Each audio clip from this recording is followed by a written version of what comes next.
खरल साहब वापसी हो रही है, फिर रीन साहब की बड़ी भरपूर, आप तो कहते थे आज कुछ नहीं होना उनके खिलाफ, कुछ भी नहीं हुआ, लेकिन अब तो दोबारा कह दिया था और ये मैंने कहा था कि अल्टीमेटली सारे मामला इनके ठीक हो जाएंगे। जारी बात है एक चीज के ऊपर वक्त लगता है। अब FIR भी उनके ऊपर दर्ज हुई है, लेकिन आपने कहा था, मुझे जुमला याद आ रहा है, क्लीन चिट, इस तरह कुछ कहा था, बिल्कुल क्लीन होकर निकलेंगे। हाँ जी, इस किस्म की बात बिल्कुल ऐसे ही मैंने कहा था और उस पर मैं कायम हूँ।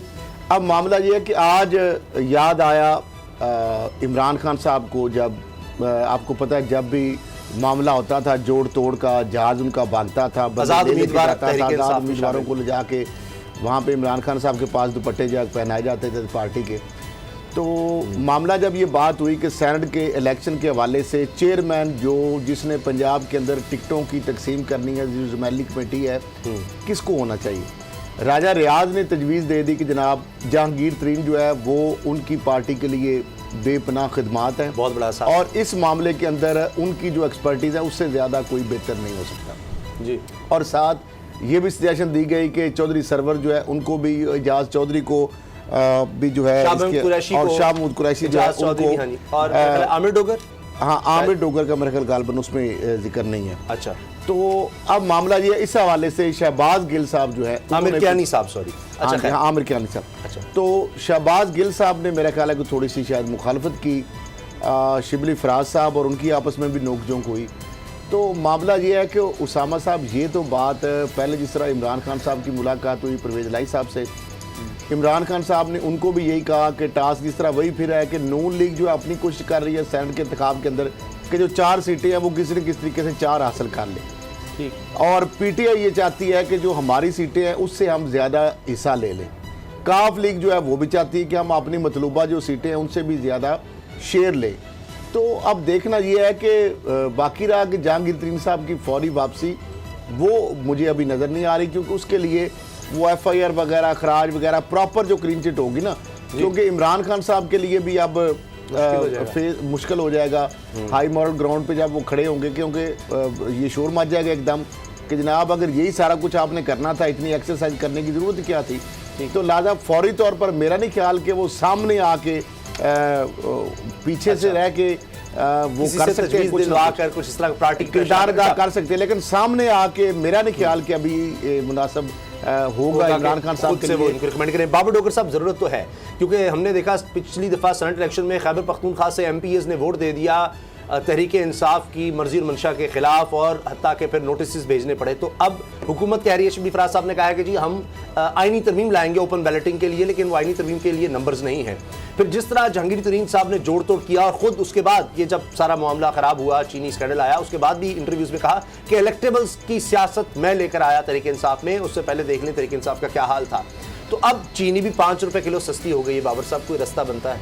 उसामा साहब, जहांगीर तरीन से बहुत पहले, आज से कोई 5-6 साल पहले मेरी एक मुलाकात हुई। उस मुलाकात में जहांगीर तरीन साहब ने मुझे बताया कि वो 100 इलेक्टेबल, 100 लोगों की, पंजाब के 100 मजबूत लोगों की पार्टी बना रहे हैं, जो सारे इलेक्टेबल्स हैं, और ये इलेक्टेबल्स जो हैं ये आपस में मिल के एक पार्टी बना के इलेक्शन लड़ेंगे। ये उससे पहले की बात है कि जब ये तहरीक इंसाफ में तहरीक इंसाफ बन गई हुई थी, लेकिन ये उसमें शामिल नहीं हुई। तो मैंने कहा जी आप छोड़िए, आप तहरीक इंसाफ में शामिल कर ले। तो उन्होंने कहा जी इमरान खान को कौन झेलेगा, इमरान खान को झेलना बड़ा मुश्किल है, मैं तो अपनी पार्टी बना रहा हूँ। अल्टीमेटली वो फिर PTI में आ गए। इसका मतलब ये है कि इलेक्टेबल्स वो इतनी अहमियत नहीं है। अल्टीमेटली उनको पता था कि इलेक्टेबल्स को जब तक किसी बड़ी पॉलिटिकल पार्टी की सपोर्ट ना हो वो भी इलेक्शन नहीं जीत सकते। इसका मतलब ये रियलिटी है, ठीक। और वो इलेक्टेबल जो थे वो अल्टीमेटली PTI में आए, और PTI की सपोर्ट मिली तो वो सारे इलेक्शन जीते। तो जहांगीर तरीन साहब के पास जितने मर्जी इलेक्टेबल हों, इलेक्टेबल्स को भी एक पॉलिटिकल पार्टी की ज़रूरत होती है, बड़ी पॉलिटिकल पार्टी की ज़रूरत होती है। हाँ, उनका एक अपना मखसूस वोट बैंक ज़रूर होता है। अब आ जाएंगे जहांगीर तरीन साहब जो है वो सेनेट के इलेक्शन में क्या रोल प्ले कर सकते हैं या प्ले करेंगे। उसामा साहब, ये जिम्मेदारी इमरान खान साहब पहले ही किसी और को दे चुके हैं। जी, परवेज़ इलाही को? नहीं सर, नहीं। अच्छा, परवेज़ इलाही बेचारा क्या करेगा, वो अपनी सीट एक निकाल ले, बड़ी बात होगी। अच्छा, ये जिम्मेदारी इमरान खान साहब एक और तगड़े बंदे को दे चुके हैं, और जिसका आजकल प्राइम मिनिस्टर हाउस में कंट्रोल भी है। वो एक बहुत बड़ा बिल्डर है, बहुत बड़ा जो है वो टाइकून है। अच्छा। वो ये सारे तामीरात शोबे का, उसको ये जिम्मेदारी दी गई है कि जनाब अब आपने पीटीआई को टिकटें जो सीटें हैं वो जितवा के देनी है, आपने नज़र रखनी है, और वो जो बंदा है वो जहाँ जहाँ ज़रूरत पड़ेगी वो इन्वेस्टमेंट भी करेगा और पीटीआई को सीटें दिलवाने में अपना रोल प्ले करेगा। अच्छा, अब इमरान खान साहब भी उस पिच पर आ गए हैं कि अगर यहाँ पर ये सेनेट के इलेक्शन में पैसा चलता है तो ठीक है, जिस तरह भी आपकी जिम्मेदारी है बस ये आप संभालें। मैं आपसे कह रहा हूँ क्योंकि ओपन बैलेटिंग तो हुई नहीं। मेरा मतलब समझ गए होंगे। मेरी इत्तलात ये है कि मलिक रियाज साहब को ये असाइनमेंट दी गई है कि जनाब सेनेट के इलेक्शन को आपने देखना है। आजकल प्राइम मिनिस्टर हाउस में मलिक रियाज साहब जो है वो बड़े स्ट्रॉन्ग हैं, वो इन है, जहांगीर तीन साहब जो है वो आउट हैं और वो इन सारे मामलात को देख रहे हैं। जरदारी साहब के भी तो वो करीब हैं, वो हमजा के भी करीब हैं, वो तो फिर सबके करीब हैं, उनका तो एक अंदाज है, वो सिर्फ ताकतवर के करीब हैं, वो उस बंदे के करीब है जो उनको फ़ायदा दे सकता है, वो इस बंदे के नज़दीक है जिससे उनको फ़ायदा पहुँच सकता है, चाहे वो नवाज शरीफ हों, चाहे वो जरदारी हों, चाहे वो उनके लिए भी तो सेनेट में काम कर सकते हैं, चाहे वो इमरान खान हो, सेनेट में वो किसी के लिए भी काम कर सकते हैं। इस तरह तो उनके सबसे ताल्लुकात हैं, जरदारी साहब से भी हैं, वहाँ बैरिया वो उसके लिए काम करेंगे जिससे उसको फ़ायदा मिलेगा। वो क्या फ़ायदा दे सकता है, बाकी उनको क्या फ़ायदा दे सकते हैं, वो उनके लिए काम करेंगे जो उनको फ़ायदा दे सकते हैं। Money begets money, power begets power. तो वो सर जो असाइनमेंट है वो उनके पास है।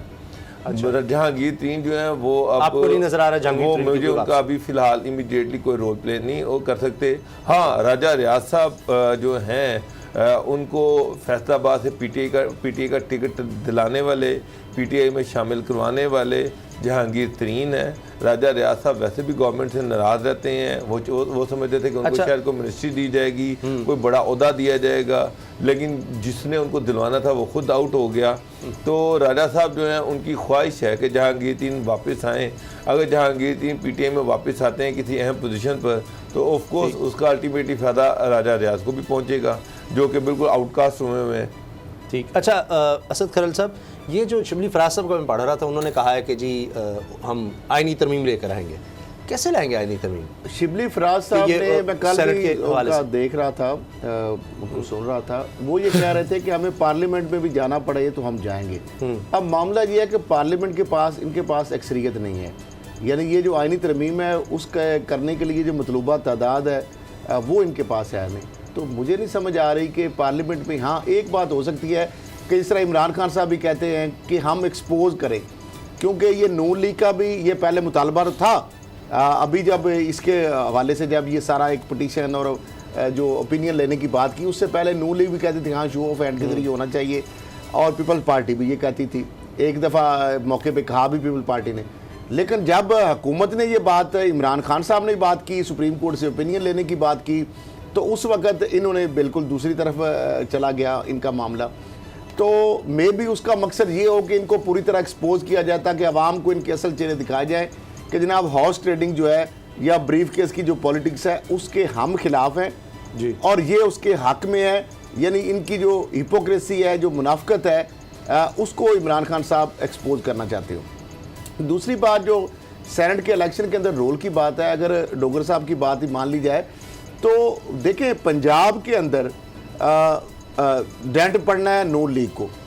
पंजाब के अंदर पीपल्स पार्टी को कोई डैमेज नहीं करेंगे सेनेट के इलेक्शन। तो लिहाजा यहाँ पे मलिक रियाज साहब अगर इमरान खान साहब की सपोर्ट भी करते हैं तो उस पर मेरा नहीं ख्याल कि जरदारी साहब के जो इंटरेस्ट है उसको यहाँ पे कोई नुकसान पहुँचता है। बाकी रहेगी बात सिंध के हवाले से, तो मैं नहीं समझता कि मलिक रियाज जरदारी साहब के हवाले से सिंध में ऐसी कोई एक्टिविटी करेंगे जिससे पीपल्स पार्टी की कुछ सीटें कम होगी। मलिक रियाज साहब का ये खासा है कि उनकी ये आदत है कि वो जिससे उनका तल्लक है ना, यानी शहबाज शरीफ से तल्लक उनका है या नवाज शरीफ से, तो वो चौधरीयों से तल्लक, वो कहते हैं कि मैं चौधरीयों से मिलूंगा।